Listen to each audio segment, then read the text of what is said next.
먼저 바쁘신 와중에도 인사청문회에 출석해 주신 증인 및 참고인 여러분에게 위원회를 대표하여 감사의 말씀을 드립니다. 다음으로 오늘 인사청문회에 출석하신 증인을 소개해 드리겠습니다. 소개받으신 증인께서는 잠시 일어서서 인사하시고 앉아주시기 바랍니다. 이효성 전 방송통신위원회 위원장이십니다. 류희림 방송통신심의위원회 위원장이십니다. 김철진 전 MBC 편성 제작 본부장이십니다. 김재철 전 MBC 사장님이십니다. 김행 전 위키트리 부회장이십니다. 안광한 전 MBC 사장이십니다. 권재홍 전 MBC 부사장이십니다. 이상옥 전 MBC 전략기획부장이십니다.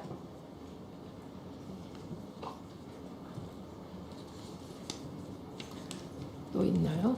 없죠? 다음으로 참고인을 소개해 드리겠습니다. 송영훈 전 MBC 기자이십니다. 박성호 방송기자연합회장이십니다. 박성재 전 MBC 사장이십니다. 최승호 전 MBC 사장이십니다. 이호찬 MBC 노조위원장이십니다. 김성환 기자이십니다. 윤창현 언론노조위원장이십니다. 강규형 명지대학교 교수님이십니다. 오정환 MBC 노동조합 위원장이십니다. 이영풍 대표이십니다. 이문수 변호사이십니다. 문호철 전 MBC 보도국장이십니다. 강명일 MBC 노동조합 비상대책위원장이십니다. 김준희 언론노조 방송통신심의위원회 지부장이십니다. 세월호 안전사회연구소장은 오후 3시에 출석 예정인데 지금 오셔 계십니까?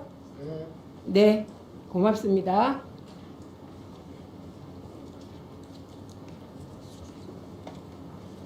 증인 14분 중에 6명이 불출석하셨으며 불출석 사유서는 3명이 제출하였고 기한 내에 2명이 기한을 도과하여 1명이 제출하였습니다.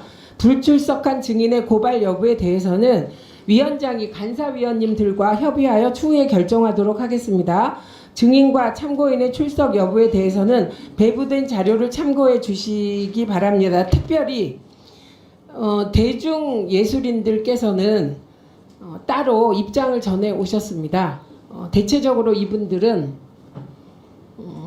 지난 시기에 비슷한 일로 상처받은 상처가 너무 크다는 점, 그리고 대중예술인이 이 청문회에 오실 경우 이진숙 후보자에 대한 청문 내용이 흐트러질 수 있다는 점, 네, 등을 들어서 못 오신다고 하셨고 그건 충분히 이해할 만한 내용이었다고 생각합니다. 그러면 증인 선서를 받도록 하겠습니다. 먼저 증인 선서의 취지와 처벌 규정 등에 대하여 말씀드리겠습니다. 선서를 하는 이유는 인사청문회를 실시함에 있어서 증인으로부터 양심에 따라 숨김 없이 사실대로 증언하겠다는 서약을 받기 위한 것입니다.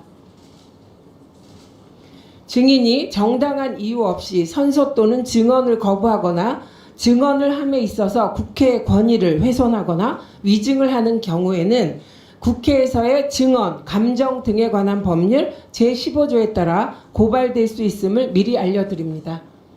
선서 방식은 이효성 증인께서 발언대로 나오셔서 오른손을 들고 선서를 해주시고 선서가 끝나면 선서문에 서명해서 위원장에게 제출해 주시기 바랍니다. 다른 증인께서는 그 자리에 일어나셔서 오른손을 들어주시면 되겠습니다. 참고인은 선서 대상이 아니시므로 자리에 앉아 계셔도 됩니다. 그러면 이효성 증인께서는 발언대로 나오셔서 오른손을 들고 선서해 주시기 바랍니다.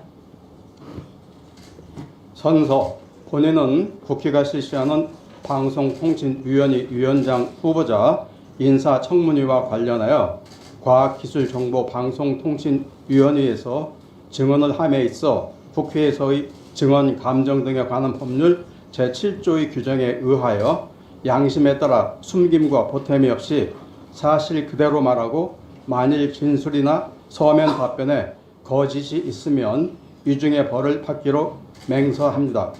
2024년 7월 24일 증인 이효성.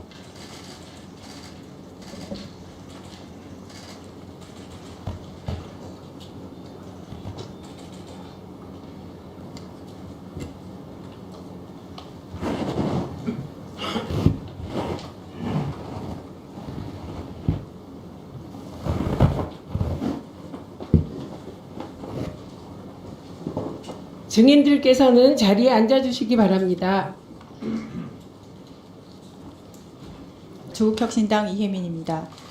장훈 세월호 유가족이시자 4.16 안전사회연구소 소장님 앞으로 나와주십시오.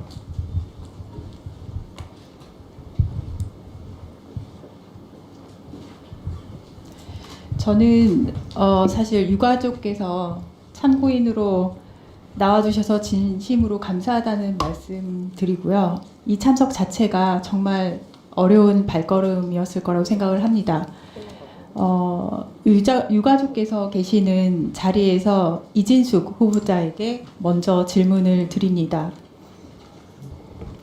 아까 존경하는 김현 간사님과 그리고 김우영 의원님께서 질문하신 세월호 질의에 이어서 여쭤봅니다. 당시 MBC는 지금 슬라이드에서 보시듯이 학생 전원 구조 오보라는 전 국민에게 트라우마를 안긴 아픈 이야기 꺼내지 않을 수 없습니다. 특히 다음 슬라이드요. 저녁에 보험금 관련된 보도는 정말 참담함을 금할 수가 없습니다. 생명을 구하고 있는 시간에 어떻게 목숨값을 전할 수가 있을까 싶은데요. 후보자께서는 자녀가 있으신지요? 있습니다. 몇 년생이죠? 연도는 밝힐 수 없고 20대입니다. 그렇다면 당시 몇 학년이었을까요? 16살이었습니다. 고등학생인가요? 아마도 네. 본인 자녀가 생사를 알 수 없는 상황이었을 때 보험금이 얼마인지 그게 궁금할 것 같습니까? 그 당시에 최선을 다했지만 지나고 예 보면 아니요로만 대답을 해주시기 아쉬움이 바랍니다. 있습니다. 당시 보도본부장으로서 그에 대한 책임을 통감하십니까? 책임을 통감합니다. 통감하십니까? 그렇다면 지금이라도 유가족 보시는 앞에서 유가족 와 계시니까 사과를 하실 의향이 있으신지요? 유가족께 말씀드립니다. 저희로서는 있으신지요? 최선을 다했지만 아닙니다. 지금 결과적으로 후보자 지금 시간이 죄송합니다. 갑니다. 사과하실 의향이 있으신지요? 제가 방금 사과드렸습니다. 제가 지금 그 정도로면 되지 않습니다. 슬라이드 바꿔주시죠. 아주 상식적인 수준에서의 사과문입니다. 이 글 직접 읽어주실 수 있으신지요? 방금 사과하신다고 저는 하셨습니까? 진심으로 사과드렸습니다. 진심으로 사과드렸다는 저의 말이 언어로 사과드렸습니다. 통하려면은 이 글을 읽어주실 수 있을까요? 저는 저의 책임을 언어로 통감한다고 제 하셨고 마음을 담아서 책임을 유가족께 통감한다고 하셨습니다. 사과드렸습니다. 그리고 아까 전에 이야기를 했는데 말 중간에 치고 들어오지 마십시오. 질문하면 거기에 예, 아니요만 대답을 하세요. 이걸 읽을 수 있습니까? 없습니다. 없습니까? 진짜 없으니까 없습니다. 대단하시네요. 장훈 유가족께 질문을 드립니다. 네. 지금 이진숙 후보자의 말과 행동 그리고 진심을 담아서 했다는 저 사과에 대한 유가족의 한 사람으로서 의견 표명을 해주실 수 있으신지요? 제가 전체 저희 세월호 참사 유가족을 대표할 수는 없겠지만 네. 지금 이 자리를 모면하기 위한 사과라고밖에 볼 수 없고요. 진심 어린 사과라고 생각할 수 없습니다. 그리고 그런 사과는 받고 싶지 않습니다. 못 받아들이겠습니다. 자, 이진숙 후보자는 저 유가족의 대답에 대해서 어떻게 생각하십니까? 다시 읽으실 수 있을까요? 저는 진심을 담아서 사과를 드렸고 자, 이혜민 지금 의원이 제가 질문을 하지 만들어 않으면 오신 대답하지 그 언어로 마세요. 사과를 드리는 위원장님, 것은 부적절하다고 위원장님. 생각합니다. 여기에 대해서는 경고를 좀 해주시기 바랍니다. 지금 오늘 후보자는 세우세요. 질의에 대한 답변을 하는 것이 아니라 본인 하고 싶은 말만 하고요. 그리고 아까 전에 이제는 음성이 겹치면은 잘 안 들린다고 벌써 말씀을 하셨는데 전혀 개선이 되는 모습이 보이지 않습니다. 이 부분에 대해서는 좀 강력한 개선 요구를 해주셨으면 예, 고맙겠습니다. 강력하게 말씀드립니다. 의원이 질의할 때는 끼어들지 마시고 그리고 의원이 질의에 대한 답을 하라고 할 때 하시면 됩니다. 예, 이혜민 의원님 계속 질의하십시오. 네, 감사합니다. 지금 유가족의 말씀에 대해서 저 또한 공감을 합니다. 진심 어린 사과가 아니라 이 자리를 모면하기 위한 사과였다고 생각을 하고요. 아까 슬라이드 다시 띄워주시죠. 저 사과문은 뭔가 특별한 게 아닙니다. 아주 상식적인 수준의 사과문이고요. 심지어 인간이 작성한 것도 아니에요. 챗 GPT가 작성했습니다. 기계도 작성할 수 있는 사과문 못 읽겠습니까? 저는 못 읽겠습니까? 제 예, 진심을 아니오로 답을 담아서 하십시오. 사과를 다시 한번 드렸습니다. 말씀드립니다. 예, 아니오로. 읽을 수 예, 있습니까? 아니요로 답할 수 없습니다. 읽을 수 있습니까? 없습니다. 없습니까? 자, 장훈 유가족께 발언 기회를 드리겠습니다. 지금 이 자리에 당시 MBC 보도에 대한 책임을 지는 사람으로서 이진수 후보자가 앉아 있습니다. 이분께 유가족의 한 사람으로서 하시고 싶은 말씀이 있다고 들었습니다. 한번 발언을 해주시기 바랍니다. 존경하는 위원장님과 여러 의원님들 앞에서 발언할 수 있게 된 점 대단히 감사하게 생각하고요. 꼭 오늘 같은 날이 있길 바랬습니다. 저희가 직접 고소고발도 진행했고 하지만 무혐의 처리가 됐습니다. 검찰에서는. 근데 아까 이혜민 의원님께서 질문하신 내용하고 똑같습니다. 내 자식이 40m 물속에 있는데 아직 살아있는지 죽었는지도 모르는 그 시간에 보험금 그 보도를 해서 제가 여태까지 10년 넘게 제일 많이 듣던 얘기가 시체팔이, 아이들 죽음을 이용해서 로또 맞았다, 놀러 가다 죽은 아이들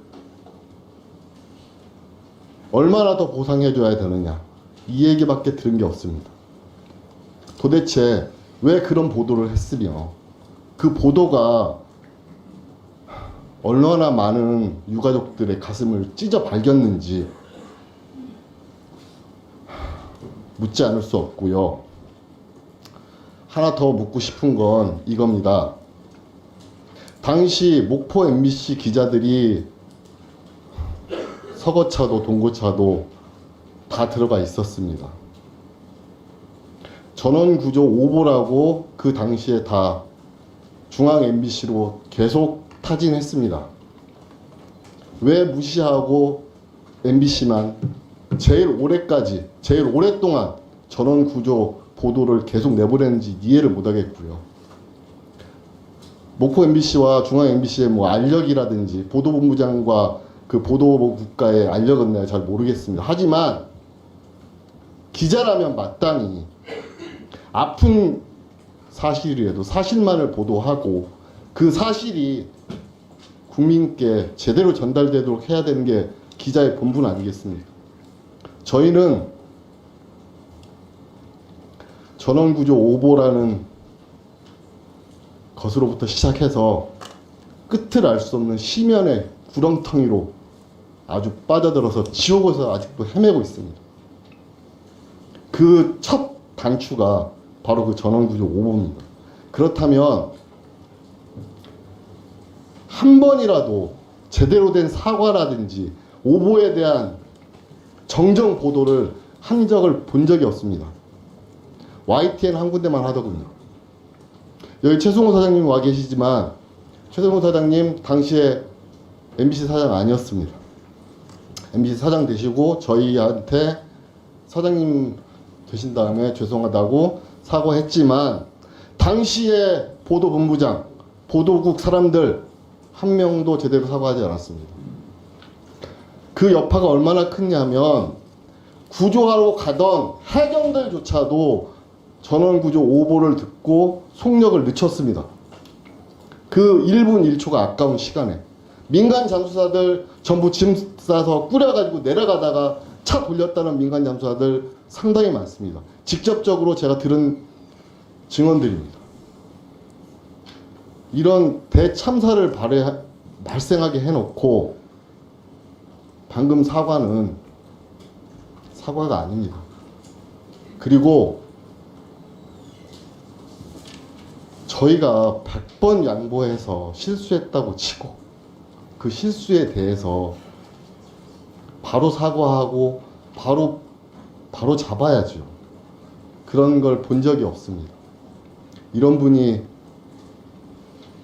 지금 지명 바꾸고 계신 이 자리에 올라가신다? 앞이 깜깜합니다. 제가 이런 얘기까지 할 필요가 없는 걸 알고 있습니다. 여기 계신 의원님들께서 다 잘 하시겠죠. 하지만 국민들 입장에서 또 직접적인 피해자 입장에서 정말 앞이 깜깜합니다. 저 지금 띄워놓은 사과문이 과연 저희한테 진심 어린 사과로 받아들여질까요? 저것 또한 못 이기겠다고 하지 않습니까? 저는 후보자님의 어떤 삶을 살아오셨고 어떤 궤적의 삶을 살아오셨고 모르겠습니다. 하지만 실수할 수 있고 그 실수를 바로잡는 게 인간이라고 생각하고 여태까지 그렇게 아이들 가르쳐 왔고 저도 그렇게 살아왔습니다. 그게 본분 아닐까요? 저는 아니라고 봅니다. 그리고 지금 사과라고 하신 부분은 절대 받아들일 수 없고 그런 사과는 그냥 다른 분들한테 하십시오. 저희는 절대 받아들일 수 없습니다. 이상입니다. 네, 감사합니다. 사실 노란 리본 운운하면서 극단적인 글을 쓰신 후보자께서 진심 어린 사과를 하실 거라고는 기대는 하지 않았습니다만 참담하네요. 유가족 계실 때 진심 어린 사과를 받아들이고 싶다는 저의 바람이 있었습니다. 수고하셨고 참고인께서는 들어가셔도 좋습니다. 네. 감사합니다. 이진숙 후보자는 지금 이 자리 모면하더라도 아프게 생각하시기 바랍니다. 예, 수고하셨습니다.